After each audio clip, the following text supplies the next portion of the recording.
kereta apa yang sesuai dengan diorang, dengan gaji yang diorang dapat setiap bulan, dengan extra money sebanyak RM1,500, kalau diikutkan nafsu nak bergaya, kereta Honda, kereta Toyota, antara kereta yang famous dalam Malaysia ni, senang-senangnya diorang boleh dapat. Hai guys, bertemu kita sekali lagi dalam YouTube channel Amirul Amin. Terima kasih kerana anda masih setia dalam YouTube channel ni. Jika anda rasa semua video-video dalam YouTube channel ni menarik dan memberi manfaat kepada anda, sila klik button subscribe, tanda anda menyokong saya dan memberi saya semangat dan motivasi untuk membuat konten-konten yang lebih bermanfaat untuk anda pada masa hadapan. Terima kasih guys yang mana yang telah menyokong saya selama ni. Apa dia ASBF ni?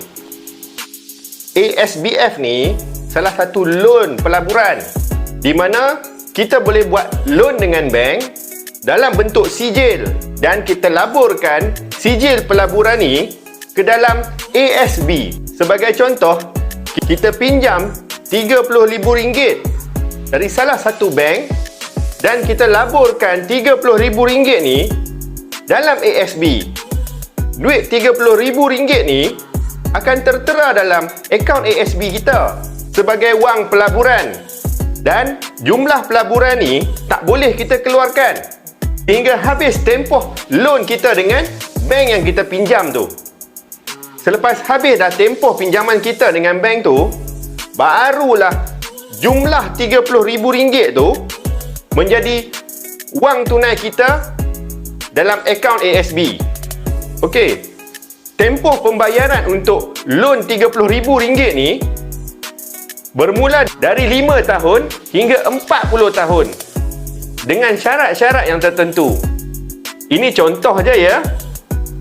Okey, semua orang sedia tahu yang ASBF ni, kalau kita buat 10 tahun dulu, ia satu pelaburan yang berbaloi. Sebab kadar dividen pada masa tu di antara 7 hingga 9% setahun. Tetapi dengan kadar interest yang tinggi dan dividen yang agak rendah pada masa sekarang ni, ASBF ni boleh dikategorikan sebagai pinjaman pelaburan yang tak menguntungkan. Dan metod ASBF ni boleh dikatakan tak berbaloi dah untuk dijadikan pelaburan. Kadar dividen untuk ASB pada tahun lepas lebih kurang 5% saja. Inilah antara sebab kenapa orang kata ASBF ni dah tak relevan. Apa yang saya katakan tadi, ramai orang membuat kesimpulan bahawa ASBF ni dah tak relevan ya. Tetapi pelaburan dalam ASB masih valid. Cuma pelaburan ASB ni dia kena guna duit cash lah. Sebab kita masih dapat kaut keuntungan setiap tahun, anggarannya lebih kurang 5%. Dan tak ada penolakan interest ya, sebab kita guna cash bukan loan.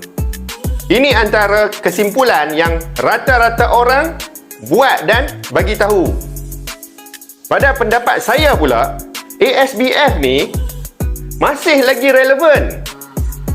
Tapi bukan sebagai platform pelaburan, ia lebih kepada simpanan tetap atau simpanan paksaan. Sebab ada ramai di kalangan kita, kesedaran tentang menyimpan dan menabung ni sangat kurang. Saya katakan macam ni sebab saya sendiri biasa tergolong dalam golongan yang macam ni. Jika hari ni kita bekerja makan gaji, memang kita ada duit lebih untuk buat simpanan. Tapi adakah kita berdisiplin untuk buat simpanan setiap bulan? Ramai yang tanya pendapat saya tentang pelaburan apa yang sesuai dengan diorang. Dan antara extra money yang diorang boleh buat simpanan antara RM300 hingga RM1,500 setiap bulan. Dan setelah bekerja hampir setengah tahun, diorang masih tak boleh simpan walaupun RM100 pun dalam akaun simpanan diorang tu. Kerana diorang tak berdisiplin untuk simpan setiap bulan. Yang diorang sibukkan ialah kereta apa yang sesuai dengan diorang, dengan gaji yang diorang dapat setiap bulan. Bayangkan ya, sebagai contoh, dengan extra money sebanyak RM1,500, kalau diikutkan nafsu nak bergaya, kereta Honda, kereta Toyota, antara kereta yang famous dalam Malaysia ni, senang-senangnya diorang boleh dapat. Lepas beli kereta, adakah diorang mampu untuk menyimpan atau menabung? Pasti jawapannya tidak.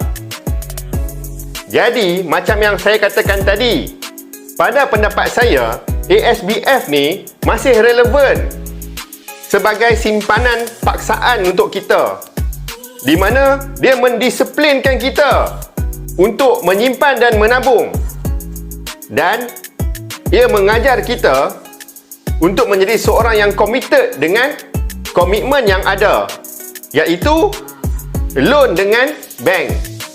Mahu tak mahu, kita mesti bayar loan kita ni setiap bulan dengan konsisten. Kalau nak harapkan simpan duit cash sendiri dalam akaun ASB kita, kita masih boleh acuh tak acuh untuk menyimpan. Bila kita disiplin, paksa diri untuk ayar loan di bank, ini adalah antara forced saving, dan tanpa boleh kita keluarkan duit simpanan tu dalam ASB. Maka beranaklah duit dalam ASB tu tanpa boleh kita keluarkan, dan tanpa kita sedar, sekurang-kurangnya RM30,000 ada dalam akaun kita dalam tempoh 5 tahun. Berapa ramai di antara kita hari ini bila merancang-rancang untuk berkahwin, mereka masih perlu buat personal loan. Ini bermakna mereka ni langsung tak ada simpanan walaupun untuk berkahwin. Sama ada tak berdisiplin ataupun tak ada perancangan untuk masa depan. Jadi, relevankah ASBF ni pada masa sekarang? Jawapan saya, ya. Boleh pakai lagi ASBF ni. Bukan sebagai pelaburan ya, tapi sebagai forced saving. Dan pastikan sekurang-kurangnya 5 tahun dari sekarang, kita ada duit simpanan kita sendiri. Pandangan dan cadangan saya ni mungkin agak sesuai untuk orang-orang yang kurang berdisiplin dan langsung tak ada fikir untuk menyimpan. Sedangkan masing-masing ada duit lebih setiap bulan dalam gaji. Okey guys, anda dapat sesuatu dalam video saya hari ini? Jika anda rasa video saya hari ini bermanfaat, sila klik button like, komen dan share agar informasi saya pada hari ini boleh dipraktiskan dan dikongsikan kepada semua orang di luar sana. Okey guys, terima kasih kerana anda dah tonton video ni sampai habis. Semoga kita berjumpa lagi di dalam video yang akan datang ya. Terima kasih. Assalamualaikum.